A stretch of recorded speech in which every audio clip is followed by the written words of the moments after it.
नमस्कार सर्व मुख्यमंत्री युवा कार्य प्रशिक्षण योजनेतील प्रशिक्षणार्थ्यांना.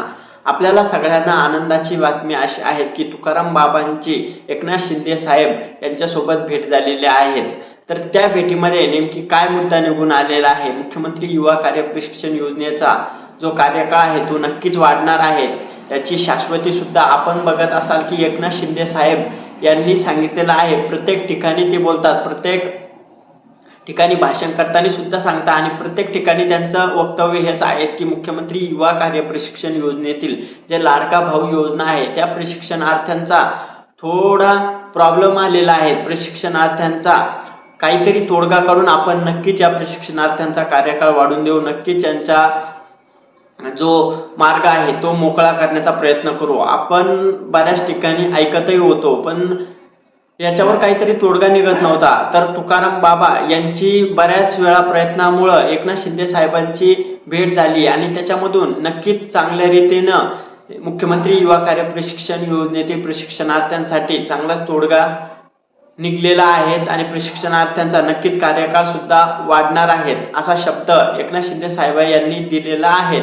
आता नक्कीच एकनाथ शिंदे साहेब पहिल्यापासूनही सकारात्मक होते लाडका भाऊ योजनेमार्फत. आपण जेव्हाही तुम्ही वेगवेगळ्या भाषणामध्ये जर बघितलं असेल, वेगवेगळ्या ठिकाणी वक्तव्य करताना जर दिसत असेल तर एकनाथ शिंदे साहेब पहिल्यापासून सांगत आहेत की मुख्यमंत्री युवा कार्य प्रशिक्षण योजनेतील प्रशिक्षणार्थ्यांना जोपर्यंत आमचं सरकार आहे तोपर्यंत आम्ही कुठलीही योजना बंद करणार नाही. मग प्रशिक्षणार्थ्यांचा हा मार्ग कधी मोकळा होणार? तर मुख्यमंत्री युवा कार्य प्रशिक्षण योजनेचा जो आहे त्यांनी शब्द तर दिलेला आहे, मुख्यमंत्री युवा कार्य प्रशिक्षण योजनेचा आम्ही कार्यकाळ वाढवू. नक्कीच या पोरांना कुठेतरी काहीतरी कामधंदा मिळावा याकडे आम्ही नक्कीच लक्ष देऊ.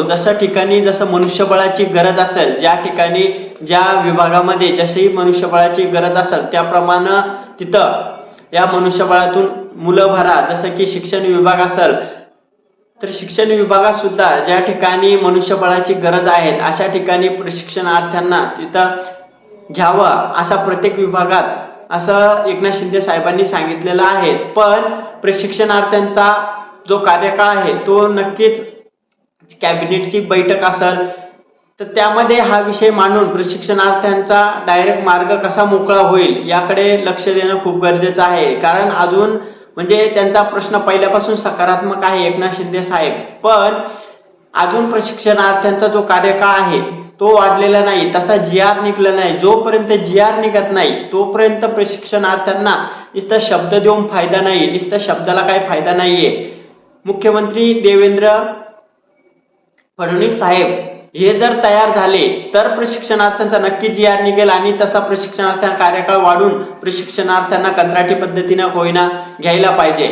पण त्याप्रमाणे अजून GR निघाले नाही आणि जोपर्यंत GR निघत नाही यांच्या शब्दाला आपण कार्यकाळ वाढला असं समजू शकत नाहीये. एकनाथ शिंदे साहेबांनी तुकाराम बाबांना यादी मागितलेली आहे. तुकाराम बाबांना जेवढे पण काही सदस्य नोंदणी आहे तुकाराम बाबाकडे त्याची लिस्ट आहे, पण जे काही प्रशिक्षणार्थी आहे ज्यांची सदस्य नोंदणी झालेली नाहीये तुकाराम बाबाकडे एक डाटा पाहिजे की एवढे प्रशिक्षणार्थी आहेत आणि यांना कार्यकाळ वाढवून दिला पाहिजे. हे प्रशिक्षणार्थी आहे याचा डाटा प्रशिक्षणार्थ्यांचा तुकाराम बाबाकडे हवा आहे आणि तुकाराम बाबांनी तो डाटा मागितलेला आहे.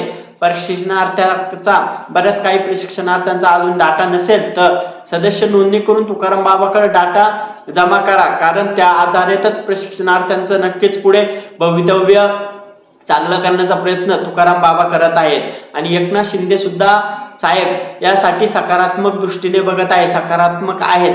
नक्कीच जर देवेंद्र फडणवीस साहेब, एकनाथ शिंदे साहेब, तुकाराम बाबा, बालाजी पाटील चाकूरकर सगळे जर एकत्र येऊन यांनी जर कॅबिनेट बैठकीमध्ये नक्कीच जर मुद्दा मांडला आणि याविषयी जर चांगलं धोरण आखलं आणि प्रशिक्षणार्थ्यांचा नक्कीच कार्यकाळ कंत्राटी पद्धतीने घेतलं तर नक्कीच या प्रशिक्षणार्थ्यांचं कुठेतरी भवितव्य, कुठेतरी चांगलं कल्याण होणार आहे. त्यामुळं लवकरात लवकर या दृष्टीनं एकनाथ शिंदे साहेबांनी नक्कीच लवकरात लवकर निर्णय घ्यावा आणि या प्रशिक्षणार्थ्यांचा तसा GR सुद्धा काढावा.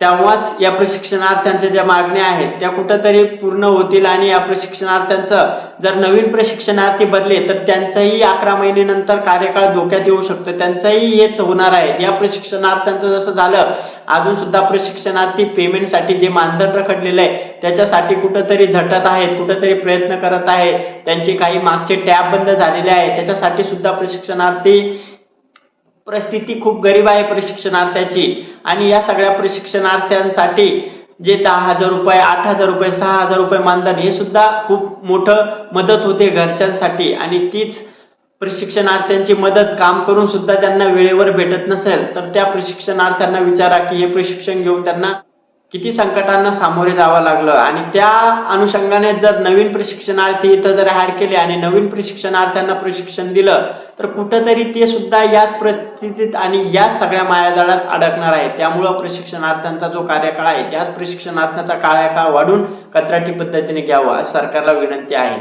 धन्यवाद.